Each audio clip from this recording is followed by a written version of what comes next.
All right, guys, so I promised to show you the good, the bad, and the ugly to all of this van build, and today is one of the ugly parts, although I think it is truly necessary to get this done right. That's what we're gonna go over today. So here we go on wiring the van.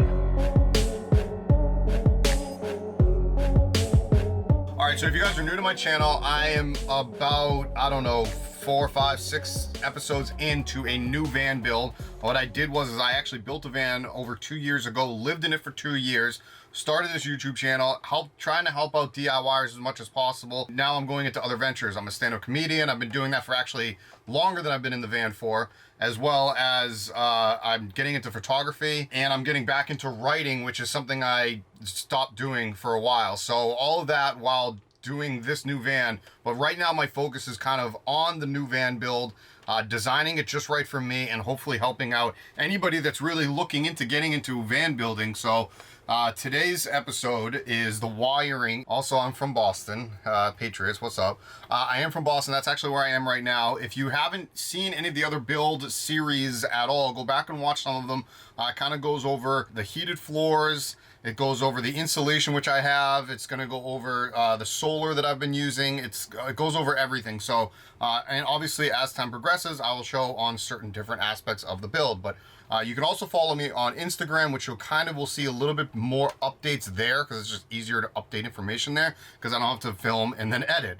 So that's really where better updates. So Instagram is just my full name, just like it here's on the channel. It's all one word, Jarrod Tocci, or at Jarrod Tocci. The people that have followed me know that I have actually gotten my solar kit or my solar box through Tiny Watt Solar. Part of the ugly part of all of this, I'm in June right now, 2019, and it has rained, and I just saw this on the news, 10 out of the 20 days so far in June. That's 50%.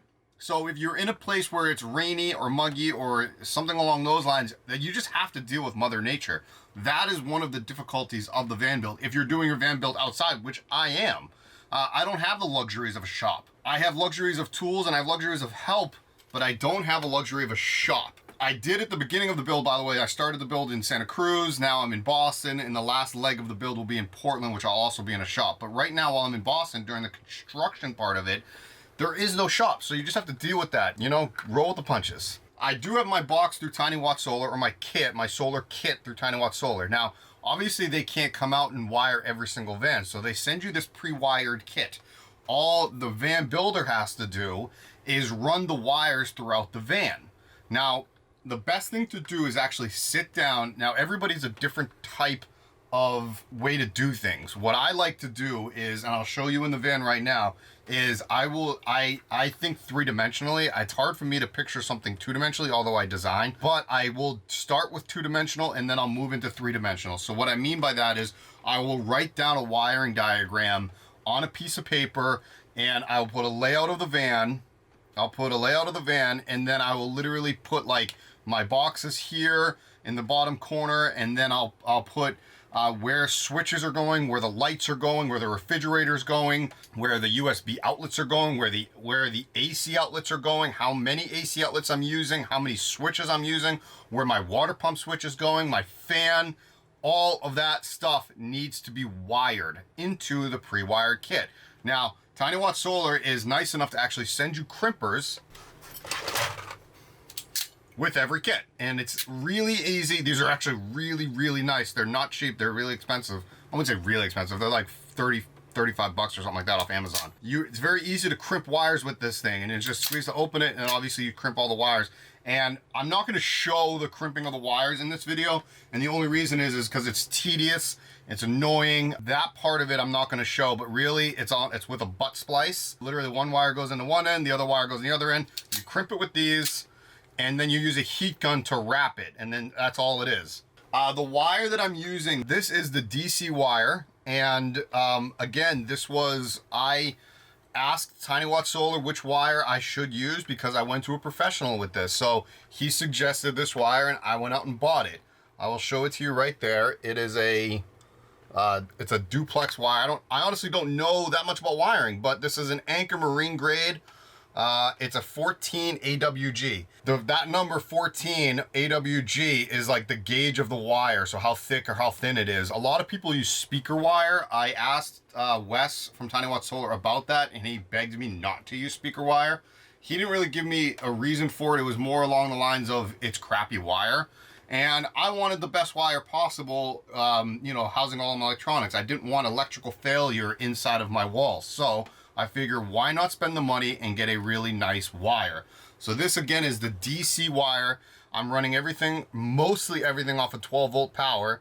Therefore, this is what this is. That's 12 volt power. Anything you want to convert from your inverter from 12 volt to 120 volt, this bad boy is DC wire. Where are you, the end? There you go. It is a triplex, it's 3. The double, the DC one, one's positive, one's negative. You just hook those up. Again, Tiny Watt Solar actually makes it very easy for you to plug and play into them because of the crimping, and he actually marks each one. 1, 2, 3, 4, 5, 6, I think you have up to 12 slots for your fuses and whatnot. I'm actually using all 12. I have 2 light switches on dimmers. I have a water pump. I have an electronic ball valve that I need to wire up. I have my refrigerator, 3 USB outlets. One of them is going to be for like a TV because it has a USB and a 12 volt port on it as well to plug in a 12 volt TV. And then I have 2 other additional USB outlets. I don't have the USB 12 volt port outlet with me, but I do have this one. This is the USB outlet that I'll be using. And I bought it off Amazon, and also comes with a faceplate. Really easy. Again, you wire it right up right there and there. That's what they got for you. So I got 2 of these. One is going to be by my bed when I fold it down, and the other one's going to be in the van somewhere. It's also very self-explanatory on these components, what's positive, what's negative. It's either red or black or yellow, but again, it tells you right there what positive, what negative is. On this spool, it'll also tell you what's positive, what's negative, but it's actually pretty easy to figure out. You have a red wire in there and you have a yellow wire in there, and it actually says it right there on top of the spool, which yellow wire as DC negative because black is a standard color for AC hot. That's why they literally say that right there on the packaging, so you cannot screw that up. So again, the yellow in this wire is the negative, and the red is positive. Typically, red is positive. That's like that's what everybody uses for positive, is the red. By the way, this is a 100-foot spool. I used already almost one, and I am going to be using a second one because I've only done like half of the wall. Oh well. I'm gonna use close to 200 feet of this all said and done because right now I'm doing all the rough wiring. That does remind me, this is the rough wiring part of it. So you want to make sure you wire everything out roughly, and then when you start putting your walls in place, that's when you're gonna actually start wiring up the components. So that's another reason why I'm not showing the crimping aspect of it, because I'm not ready to crimp everything yet. I also got these really cool lights. These are actually just little reading lights that I got off Amazon. So I got these little bad boys. No switch for this because it's actually going to be by my bed. So this is also important for people that don't know wiring, and even I still don't know a lot of things. But when you're wiring to a switch, like for example, a light or a fan, so we'll just use lights right now. If you want it on a switch, you want to wire from the light down to the switch, and then the switch back to the kit, or your panel, I guess you should say, the AC panel. That's how you would wire a switch into a light. Also, another thing that people will say is daisy chaining. Daisy chaining is, let's say those little puck lights that everybody uses, right? Let's say you have 12 of them, and maybe you want to split it up. Maybe you want to do 8 on one switch and 4 on another switch. So you're gonna put all 8 on one switch. You're not going to wire 8 things all to one switch. You're going to daisy chain them. So if one puck light's at the front and the next one's like 3 feet back, and then so on and so forth, you go from one light to the next, that light to the next, that light to the next. It's called daisy chaining the lights. It's very, and then only one light has to go to the switch, and then that one wire will connect all of them together. That's pretty much what daisy chaining is. I mean, that's pretty much it. That's pretty much the wiring in a nutshell. I can't really go over too much because I'm not going to be crimping today. Today's just literally just rough wiring everything. Again, I'm not going to be crimping, and I'm not going to be heat gunning things until after the fact. But that's pretty much Yeah. All right, so guys, this is the end of the wiring video.